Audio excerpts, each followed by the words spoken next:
Fala aí pessoal, agora eu queria falar um pouquinho sobre a geometria, que é uma das coisas aí que eu mais gosto da Unreal Engine. E para quem nunca ouviu falar aí, para que ela serve? Ela serve para você criar level design, protótipos de cenários aí e coisas do tipo. Bom, vocês vão ver aí como ela funciona e vocês adotem ela para o que acharem melhor. No caso agora eu vou mostrar primeiramente a diferença da geometria, que é a geometria de caixa, e um básico Static Mesh, um cubo, uma malha estática aí de cubo. Começando aí pelas características de que uma Static Mesh, esse cubo aqui, ele pode ser animado e a geometria não pode ser animada. Mas tem como também depois nós convertermos a geometria em malha estática, daí ela poderá ser animada em um level sequence. Então agora eu queria falar um pouquinho sobre os materiais aplicados nesses dois carinhas e as diferenças. Eu já tenho aberto aqui, eu já tenho criado alguns materiais.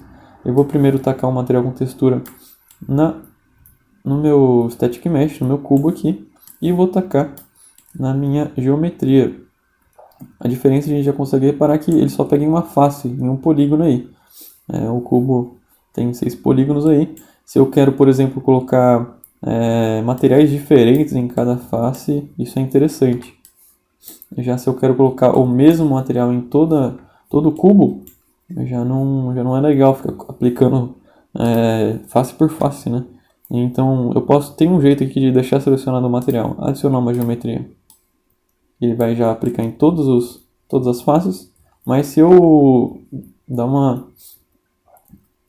uma complexidade maior aqui para minha geometria, ele já vai começar nos polígonos, nas faces criadas aqui dessa geometria, ela vai acabar perdendo material.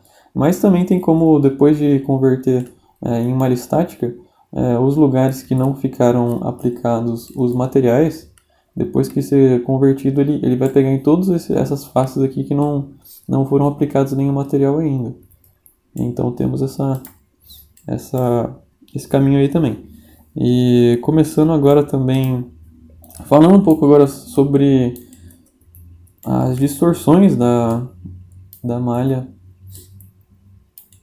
da nossa textura aí. Reparem que se eu escalonar aqui com a ferramenta de Scale, eu já consigo ver que ele achata, obviamente, a nossa textura, né? Já que ele aumenta a nossa UV-Map.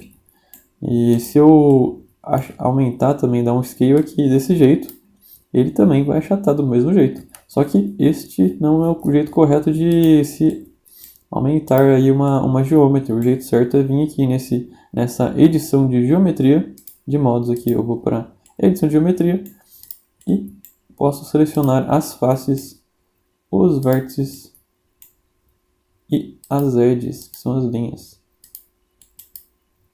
Só que é meio dificinho de pegar as edges, não vou negar não. Às vezes em uma vista lateral, uma vista left, top, seja um pouco mais interessante de pegar. Mas é isso aí, selecionando cada um desses 3 elementos aí, a gente pode editar da forma que mais nos convém. Olha só, a gente deixou um pouco mais complexa a malha e ele já perdeu o material. O material tem que ser colocado por último, né, galera? É mais interessante que a gente modificar e tirar todo o material. Nós podemos aí aumentar a largura aí, puxando essa face aqui, ou podemos puxar um edge apenas, se ele deixar.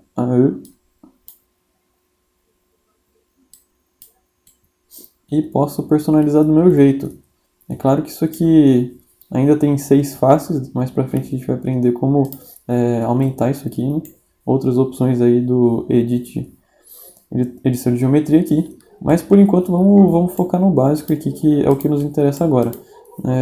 Agora eu queria mostrar para vocês também que se eu puxar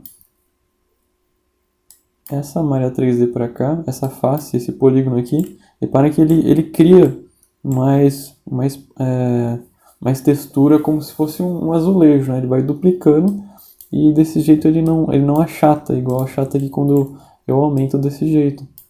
Então é interessante para você fazer paredes, seu cenário e modelagens para não danificar aí a textura, não achatar ela e deixar ela irreconhecível aí. Essa é uma vantagem muito legal aí da geometria, uma das mais legais. E nós podemos agora conferir os detalhes da geometria.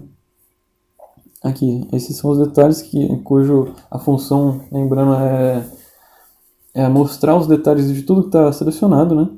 Então, aqui no Brush Settings, nós conseguimos ver algumas configurações da nossa geometria. Por exemplo, essa aqui que é muito importante, que é o tipo de pincel, aditiva ou subtrativo. Subtrativo, ó, ele só vai ficar uma caixa invisível e já mostra o que é, mas acredito que vocês já estejam, né, pensando o que vai acontecer. Se eu adicionar, por exemplo, uma caixa e deixar ela subtrativa, se eu colocar em cima da outra, olha só, ele subtrai a geometria que está embaixo. E assim eu posso fazer algumas personalizações aí.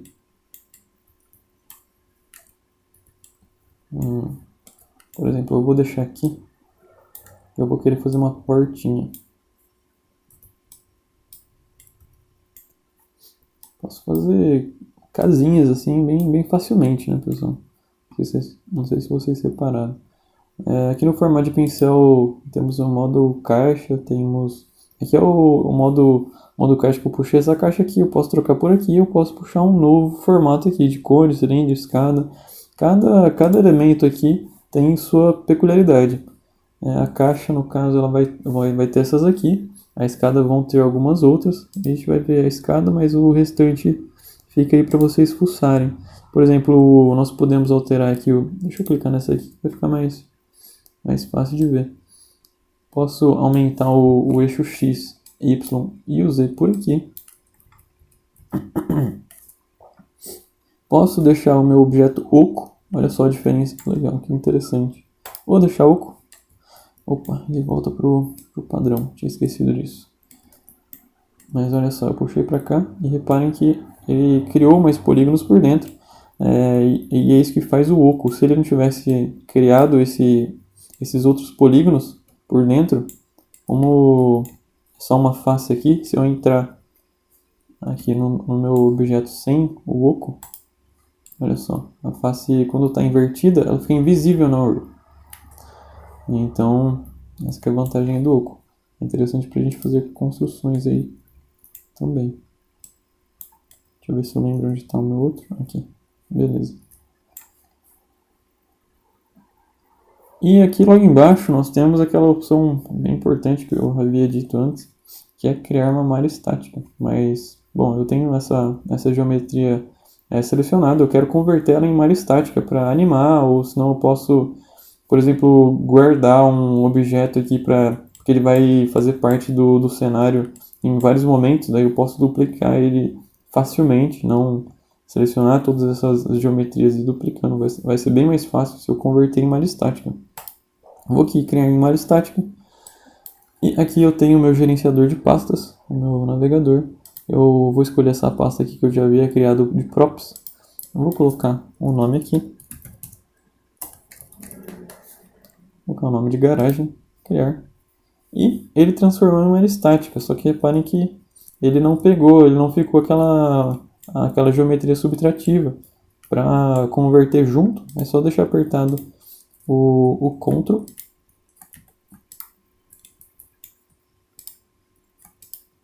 e selecionar os dois ao mesmo tempo. Isso funciona com mais ao mesmo tempo também. Aí eu vou clicar aqui em criar malha estática. Vou colocar o nome do meu objeto. E agora sim, ele converteu os dois juntos. E ele vai estar aqui nas minhas pastas. E, por exemplo, eu quero usar esse objeto aqui em um outro momento. É só eu puxar aqui. Será que é esse aqui? Deixa eu clicar aqui para ver o nome. É só aula.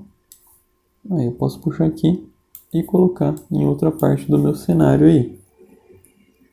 Um atalho interessante, o End, que ele já deixa em cima do plano mais próximo aí de baixo. E como eu havia dito, cada geometria tem sua peculiaridade. Então, por exemplo, essa escada aqui, ela já não tem as mesmas opções que a nossa caixa tinha, né? Eu tenho, por exemplo, o meu raio interior. Eu tenho a altura do passo do degrau, a largura do passo, o ângulo da curva. Olha só que interessante. E isso aqui é importante citar que tudo tem física, tá, pessoal? O mouse resolveu parar de funcionar. Aí, olha só que... Opa. Aí, isso aqui tem física.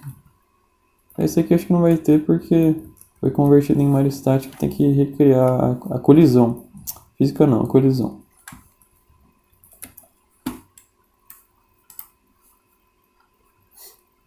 Temos aqui, por exemplo, também o número de etapas, número de degraus, tá?